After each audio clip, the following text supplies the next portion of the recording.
মুহাম্মাদুর রাসূলুল্লাহ নিজে উলিমা করেছে। উলিমাটা বড় আশ্চর্যজনক, আপনাদের একটু শোনাই। খাইবারের যুদ্ধ হলো ৭ম হিজরিতে। আল্লাহ রাসূল খাইবার যুদ্ধে মহাবিজয় লাভ করলেন। এই যুদ্ধে আল্লাহ রাসূল গনিমতের মাল পেলেন, অনেক বন্দী দাস দাসী পেলেন। এরপর রাসূলুল্লাহ দাস দাসীগুলো বন্টন করে দিলেন। এই দাস দাসীদের মধ্যে সাফিয়া ছিলেন, তখনও তিনি কাফির ছিলেন। তিনি তার স্বামী কেনানার সঙ্গে খাইবারের যুদ্ধে এসেছিলেন। তার স্বামী কেনানা খাইবারের যুদ্ধে নিহত হওয়ার পরে তিনি যুদ্ধে বন্দী হয়ে গেলেন। আল্লাহ নবী মুহাম্মদুর রাসূলুল্লাহ তিনি ভাগ করে দিলেন সাফিয়া, তিনি দাহিয়া কলবির ভাগে পড়ে গেলেন। দাহিয়া কলবিকে চিনেন না? নিজের আপন মেয়েকে মাটিতে পুঁতে ফেলে রাসূলুল্লাহ দরবার ইসলাম গ্রহণ করতে গিয়েছিলেন। সেই দাহিয়া ভাগে পড়ল সাফিয়া রাদিয়াল্লাহু আনহা। সাফিয়া তিনি রাসূলুল্লাহর কাছে এলেন, হে আল্লাহ রাসূল, আপনি কি আমার পরিচয় জানেন? আমি কে? আল্লাহ রাসূল বলল, তুমি কে? তোমার পরিচয় তো আমি জানি না। হে আল্লাহ রাসূল, আমি হলাম এমন এক রমণী, আমি হলাম হারুন নবীর বংশধর। আমার পিতা হলেন বনু নাজির গোত্রের সবচেয়ে বড় বিখ্যাত নেতা হুয়াই ইবনে আখতাব। আমার স্বামীর সঙ্গে যখন আমি খাইবারে আপনাদের বিরুদ্ধে যুদ্ধের জন্য এসেছিলাম, আপনার সাহাবীদের হাতে আমার স্বামী নিহত হয়ে গেছে, এই জন্য আমি বন্দী হয়ে গেছি। আমি কোনো টুডা ফারা ফ্যামিলির সন্তান নই, আমি খুব শাহানশাহ বংশের খানদানি বংশের একজন মেয়ে। কিন্তু যে দাহিয়া কাছে আমাকে দিয়েছে, এই দাহিয়া তো নিজে দিনহীন, তিনি তো আমাকে পুষতে পারবে না, কারণ আমি হলাম উচ্চ বংশের সম্ভ্রান্ত এক নারী। এই দাহিয়া কলবি পারবে না। হে আল্লাহ রাসূল, আপনি মানবতার নবী, আপনি রাহমাতুল লিল আলামিন, এটা আমি বিশ্বাস করি। আপনি তার থেকে আমার বন্ধনটা মুক্ত করে দেন। আল্লাহ রাসূল দাহিয়াকে ডাকলেন। দাহিয়া রাহমাতুল লিল আলামিনের দরবারে এলেন।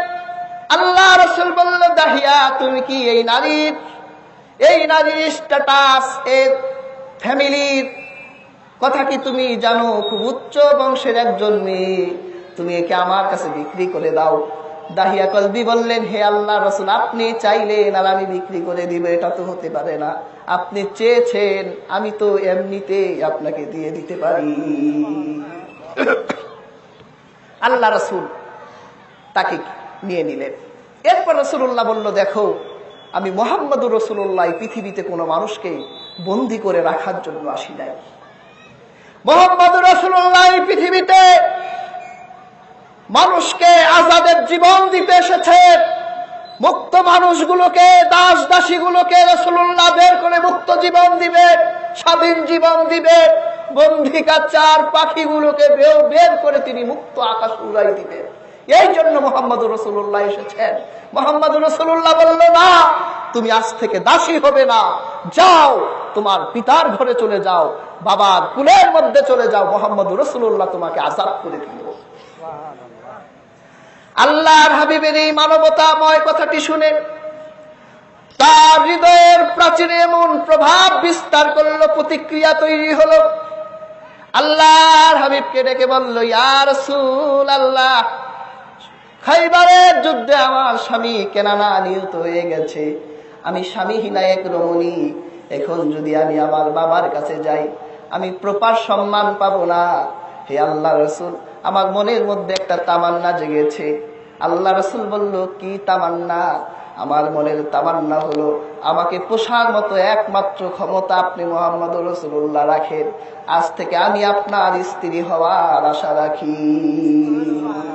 হে আল্লাহ রাসূল, আপনি কি পারবেন আমাকে আপনার স্ত্রীর মর্যাদা দেওয়ার জন্য? আল্লাহ রাসূল বলল, ঠিক আছে। রাসূলুল্লাহ বিয়ে করলেন।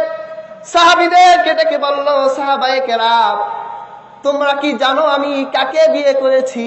হারুন নবীর বংশধর আর বনু নাজির গোত্রের নেতার মেয়ে, খানদানি বংশের মেয়ে।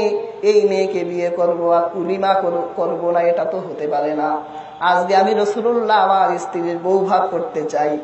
সাহাবায়ে কেরাম বলল, হে আল্লাহর রাসূল, আমরা তো বিয়ে করতে আসি নাই, আমরা এসেছি যুদ্ধ করার জন্য। আমাদের কাছে তো বিবাহের মালামাল ক্রয় করার কোনো সম্পদ নাই, কোনো বাজার নাই।